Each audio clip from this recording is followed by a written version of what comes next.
company, and what made you come and do your, I would say, venture capitalist in residence with Black Tech Week and Cold Fever? All right.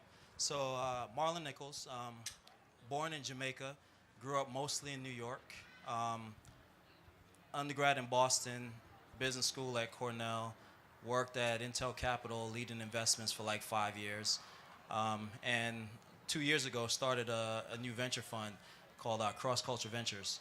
And what we do is we look at culture, we study culture, right? Particularly subcultures like black culture, Latinx culture. And we do it on a global basis to understand where people are going to spend their money in the future, what behaviors they're going to take on in the future. And we start with our communities because we are the number one influencers in terms of money spent on consumer products. We're early adopters of technology, and our influence just runs throughout the world. So, Hold on, I want to ask you, do y'all understand what he just said? We are early influencers of technology. Black Twitter, to me, saved Twitter. It was dying. We use the technology. We give it life. You know what I'm saying? People look at what we wearing to decide what the next fashion trends are going to be in. They look at what we're doing. So he's been able to embrace that into an actual investment group, which is amazing. So without them even knowing how much the fund is worth, I want to ask the questions that most people don't get to ask you. This is why we're doing a format like this. What's the number one thing most people walk up to you and say that just makes you shut down and you ain't even talking money no more? I don't know. So, my mom taught me to walk with humility, right? So I don't think there's anything that anyone has ever said to me or a group of people that have said to me consistently where I just shut down. It's usually something behind a question. So we just kind of move past it. I just ask that you be respectful. If I say I don't have the time to do it right now, I don't have the time to do it right now. Maybe that's it, right? If you're too aggressive. All right, so if you're too aggressive, but I think there's a difference between being too aggressive and then just being lazy. That doesn't mean you shouldn't follow up and try again, or is it just not the right time? Well, you just gotta listen to, pay attention to the cues, right? If I'm saying I can't do it right now, but I'm happy to do it later, email me, and then just email me. All right. What's the best idea that you saw fail?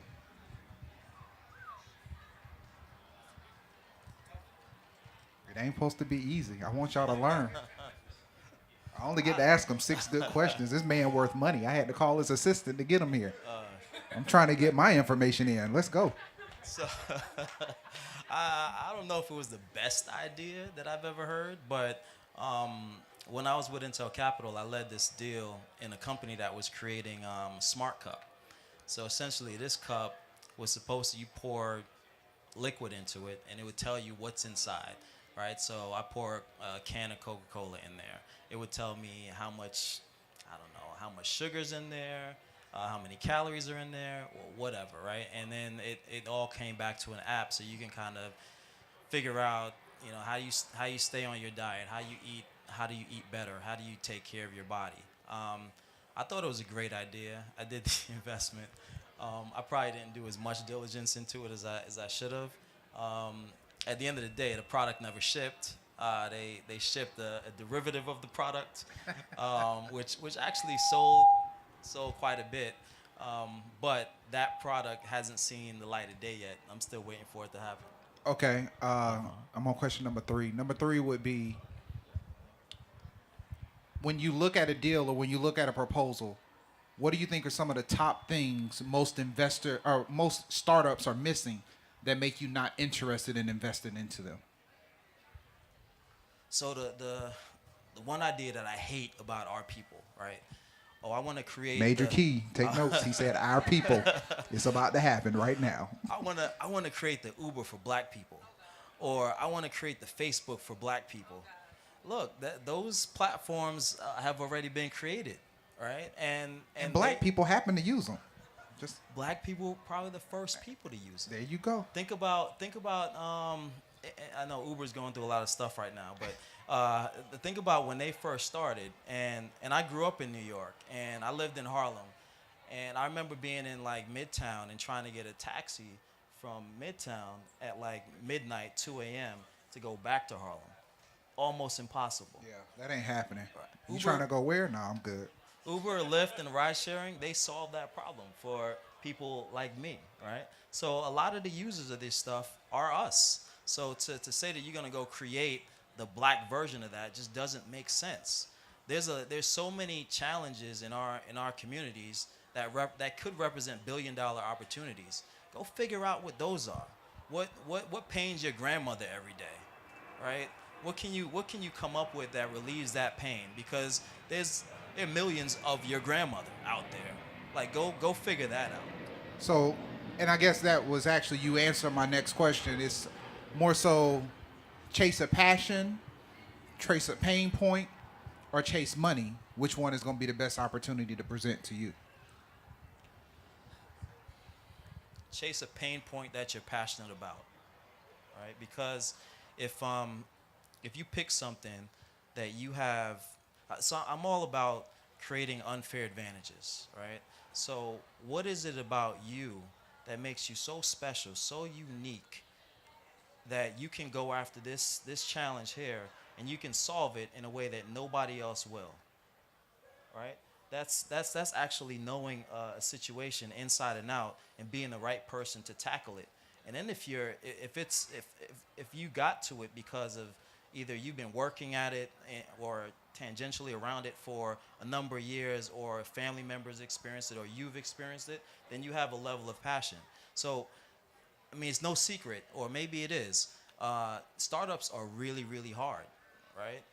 They're going to be probably 3 or 4 times where it's on life support, and you think it's probably going to die, right? Unless where you can't pay your employees, or you can't pay yourself for like a couple weeks, or maybe even like a month, right?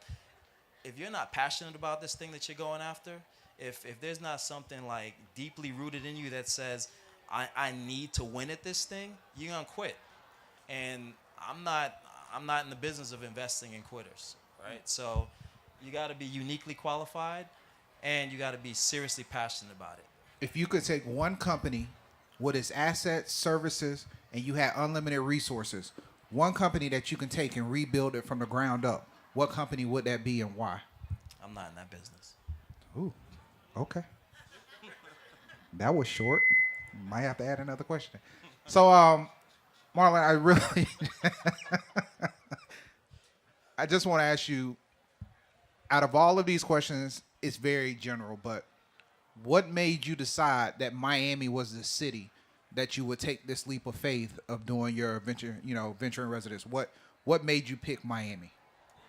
So I talked about culture earlier on, right? And in particular, I talked about Black, Latinx, and Caribbean cultures, right? And I mean, what better place to come to see all of those, right? And to meet entrepreneurs that are from those backgrounds, living in those communities that are trying to build solutions for those communities.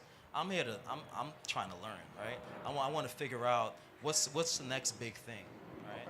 And I think it's going to come out of our community. So I can't think of a better place to come and have this experience. All right, and then so the last thing for me is going to be just so the people out here that everybody does different things. Like you said, we got a diverse culture. What are the verticals? Verticals, translation to those looking to meet with investors.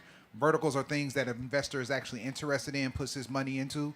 What are the verticals that you have interest in? So if somebody is trying to make the next hot, sneaker, that might not be your thing. So instead of somebody wasting your time, what are your verticals of interest for investment right now? What are you focused on?